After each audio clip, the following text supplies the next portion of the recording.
रीता है। रीता को कॉल करता है कि तुम मेरे साथ कल मार्केट चलोगी, शाम में 4 बजे चलोगी।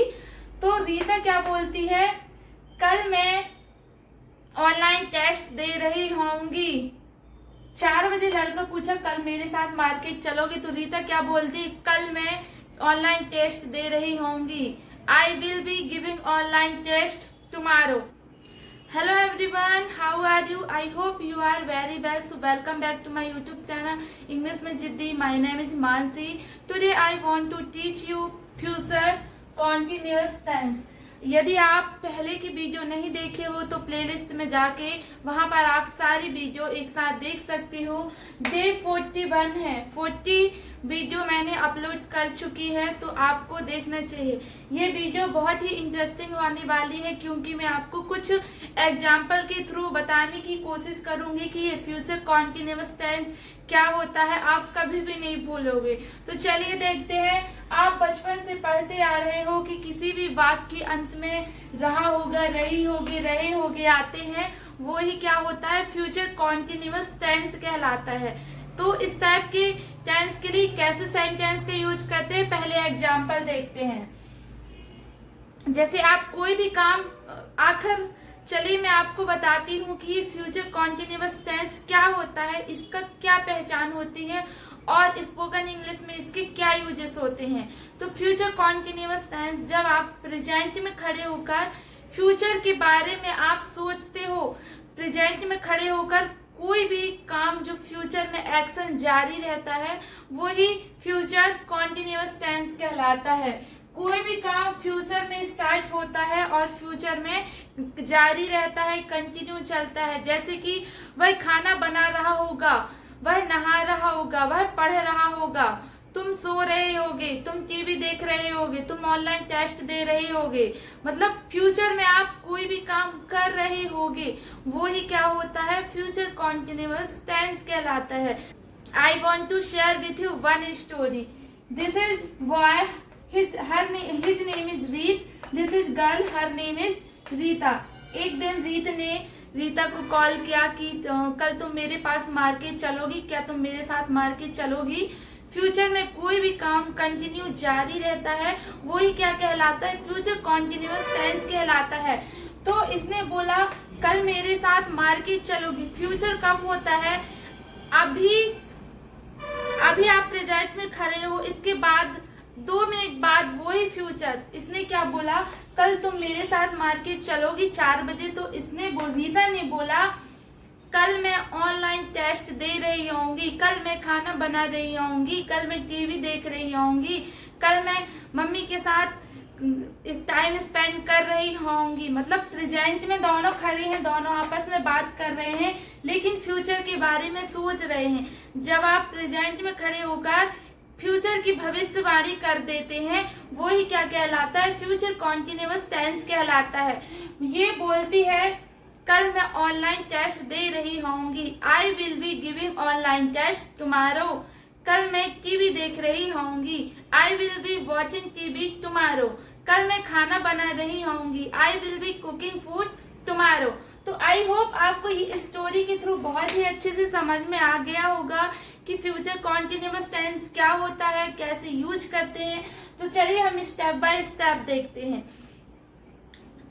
ओके, जैसे मैं टीवी देख रही होंगी, फ्यूचर में आपको पता है कि आप अभी 4 बजे टीवी देख रहे हो और आपकी ये हैबिट है, तो आप क्या बोलते हो, मैं टीवी देख रही होंगी, I will be watching TV, वह क्रिकेट खेल रहा होगा, he will be playing cricket, वह सो रहा होगा, ही विल बी स्लीपिंग, तुम पढ़ रहे होगे, यू विल बी स्टडिंग, वे खाना बना रहे होंगे, they will be cooking food, वे नाच रहे होंगे, दे विल बी डांसिंग, हम सो रहे होंगे, वी विल बी स्लीपिंग। तो इसका स्ट्रक्चर क्या होता है? इसका स्ट्रक्चर होता है सब्जेक्ट विल बी, वर्ब का भी फोर्थ प्लस ऑब्जेक्ट। वर्ब का भी फोर्थ क्या कहलाता है? वर्ब के फर्स्ट फॉर्म में आईएनजी लगा देना ही वर्ब का भी फोर्थ कहलाता है। इसमें चाहे सिंगल सब्जेक्ट हो, चाहे प्लूरल सब्जेक्ट हो, he she it name I we you they, कुछ भी हो, इसमें हेल्पिंग वर्ब किसका यूज करते हैं? विल बी का यूज करते हैं। ओके, वह क्रिकेट खेल रहा होगा। He will be playing cricket. यदि आप सोच रहे हो वह क्रिकेट नहीं खेल रहा होगा, तो इसका इंट्रोगेटिव कैसे बनाते हैं? आप इसका बना लेना, वह क्रिकेट खेल रहा होगा। He will be playing cricket. Okay, वह टीवी नहीं देख रहा होगा। हमेशा विल के बाद आपको नॉट का यूज करना है। आप ऐसा बोलोगे ही विल बी नॉट, तो ये सेंटेंस रॉन्ग हो जाएगा। वह टीवी नहीं देख रहा होगा। He will not B watching TV.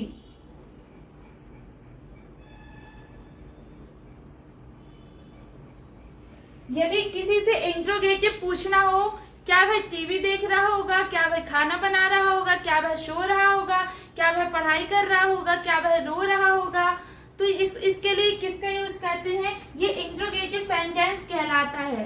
Interrogative तो आपने नेगेटिव बना ला, इंट्रोगेटिव बनाना है तो विल सब्जेक्ट, क्या वह टीवी देख रहा होगा? Will he B watching TV. यदि आपको किसी का इंट्रोगेटिव नेगेटिव बनाना हो तो इसका स्ट्रक्चर क्या होता है? Will subject not be plus object. जैसे कि आपको बोलना हो क्या वह टीवी देख रहा होगा? Will he not be playing. क्या वह टीवी नहीं देख रहा होगा? Will he be not watching TV.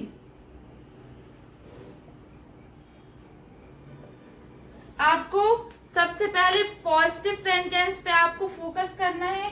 यदि आपसे पॉजिटिव सेंटेंस बनाने आते हैं, फिर आपको नेगेटिव सेंटेंस की प्रैक्टिस करना है। जैसे कि यदि मैं बोलूं मैं पढ़ा रही होंगी, आई विल बी टीचिंग। मैं नहीं पढ़ा रही होंगी, I will not be teaching. क्या मैं पढ़ा रही होंगी? Will I be teaching. क्या मैं नहीं पढ़ा रही होंगी? Will I not be teaching. अब आपको WH, यदि WH क्या होते हैं? WH चाहे वाई हो, वॉट हो, हुम हो, विथ हुम हो, ये ही WH वर्ड कहलाते हैं। मैं कुछ दिन बाद आपको WH फैमिली बताऊंगी कि WH वर्ड कौन कौन से कहलाते हैं। कुछ सेंटेंस की प्रैक्टिस करते हैं। वह किताब लिख रहा होगा। He will be writing a book. वह किताब नहीं लिख रहा होगा। He will not be writing a book. क्या वह किताब लिख रहा होगा? Will he be writing a book. क्या वह किताब नहीं लिख रहा होगा? Will he be not writing book. वह किताब कब लिख रहा होगा? When will he be writing a book? अब आप सोच रहे हो कि मैंने आ का यूज क्यों किया? वह किताब लिख रहा होगा। He will be writing a book। आप सोच रहे होंगे कि मैंने आ का यूज क्यों किया। यहाँ पर आ तो लिखा ही नहीं है कि वह एक किताब लिख रहा होगा। इसमें बोला गया है वह किताब लिख रहा होगा। He will be writing a book। तो ए का यूज कब करते हैं? जब काउंटेबल नाउन हो, जिसको आप काउंट कर सकते हो, तो वहाँ ए लिखा हो चाहे ना लिखा हो, वहाँ आपको हमेशा ए का यूज करना है, इसलिए ए का यूज करते हैं। जैसे कि आप हमेशा बोलते हो आई एम टीचर, ये सेंटेंस रॉन्ग है। आप एक टीचर हो, स्टेट ऑफ बीइंग है, इसको आपको कैसे बोलना है? I am a teacher, I am a student, I am a home maker. क्योंकि आप जिसको काउंट कर सकते हो हमेशा वहां पर ए और एन का यूज करते हैं। जो काउंटेबल नाउन के साथ ए और एन का यूज करना है, तो आपको हमेशा ध्यान देना है आई एम अ टीचर आपको बोलना है, आई एम टीचर नहीं बोलना, क्योंकि ये सेंटेंस रॉन्ग होगा। ओके, सो आई होप आपका कॉन्सेप्ट ये क्लियर हो गया होगा। चलिए अब मैं आपको सेकेंड यूज बताती हूँ कि फ्यूचर कॉन्टिन्यूअस टेंस का सेकेंड यूज क्या होता है। जब मैं पहुंचूंगा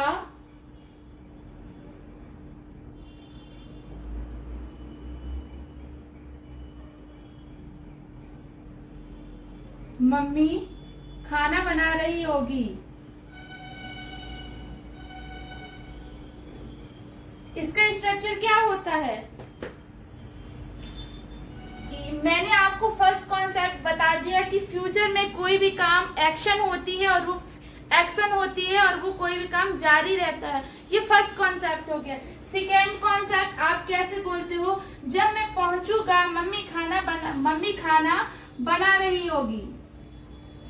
अब आप सोच रहे होंगे कि यहाँ लास्ट में गा आया है तो इसमें क्या आएगा? ये फ्यूचर टेंस होता है, ऐसा नहीं है। क्या बोलोगे? जब मैं पहुंचूंगा मम्मी खाना बना रही होगी। इसके लिए जब मैं पहुंचूंगा यहाँ पर सिंपल इंडेफिनिट टेंस का यूज होता है। When I reach my mother will be cooking food. Okay, इसका स्ट्रक्चर ये होता है subject plus verb V1 SAES plus object और इधर क्या होता है? ये होता है फ्यूचर कॉन्टिन्यूअस टेंस। जब मैं पहुंचूंगी मेरी बहन पढ़ाई कर रही होगी। When I reach at home my sister will be studying। जब मैं स्कूल पहुंचूंगा मेरे फ्रेंड पढ़ रहे होंगे। When I reach school my friend will be studying। तो ये सेकेंड कॉन्सेप्ट होता है।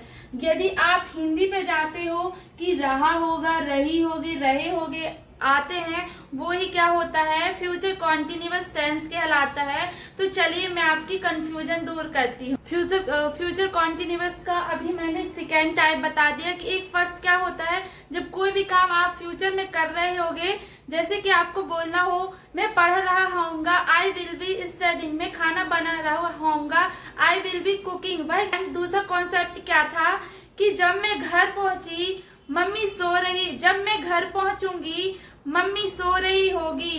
When I reach at home my mother will be sleeping। जब मैं घर पहुंचूंगी मेरी बहन टीवी देख रही होगी। When I reach at home my sister will be watching TV। Okay, so ये हो गया सेकेंड कॉन्सेप्ट। और थर्ड कॉन्सेप्ट क्या होता है? फ्यूचर कॉन्टिन्यूअस टेंस का। आप सोचते हो कि किसी भी वाक्य के, यदि आप हिंदी मीडियम से हो तो हमें बचपन से सिखाया गया है किसी भी वाक्य के अंत में रहा होगा, रही होगी, रहे होंगे आते हैं, वो ही क्या कहलाते हैं? फ्यूचर कॉन्टिन्यूअस टेंस कहलाते हैं। लेकिन आप फ्यूचर कॉन्टिन्यूअस टेंस के अलावा और भी आप किसका यूज कर सकते हो? Would be, may be, might be, must be. ये क्या है? ये मॉडल वर्ब है। फ्यूचर में मॉडल वर्ब का भी यूज किया जाता है। जैसे कि इस वक्त मेरी मम्मी खाना बना रही होगी। पॉसिबिलिटी के लिए, अंदाजा लगाने के लिए भी किसका यूज किया जाता है? विल बी का यूज किया जाता है। Would be, must be, might be का यूज अंदाजा लगाने के लिए भी किया जाता है। तो यदि हम बोले वह टीवी देख रहा होगा तो यहाँ पर आपको वुड बी का यूज करना है या फिर विल बी का यूज करना है? वह टीवी देख रहा होगा। यदि आप बोल रहे हो कल वह टीवी देख रहा होगा, फ्यूचर के बारे में आप बोल रहे हो, तो श्योर आप विल बी का यूज करोगे। लेकिन यदि आप अंदाजा लगा रहे हो इस वक्त मेरी माँ खाना बना रही होगी, आप प्रेजेंट में खड़े हो और आप सोच रहे हो इस वक्त मेरी माँ खाना बना रही होगी, वहां पर आपको मॉडल वर्ब का यूज करना है। ये डिपेंड करता है आपके अंदाजा लगाने पर। यदि आपका अंदाजा 70 से 80% है तो आप वहां पर यूज करोगे my mother would be cooking food right now. और यदि आपका अंदाजा 50% है, हाँ शायद खाना बना रही होगी माँ इस वक्त, तो कैसे बोलोगे? माय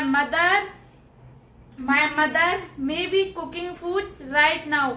यदि आपको 20% संभावना है, आप अंदाजा लगा रहे हो, हाँ शायद मम्मी खाना बना रही होगी क्योंकि घर पे कोई नहीं है, तो जब 20% आप संभावना हो वहां पर किसका? माइट बी का यूज करते हैं।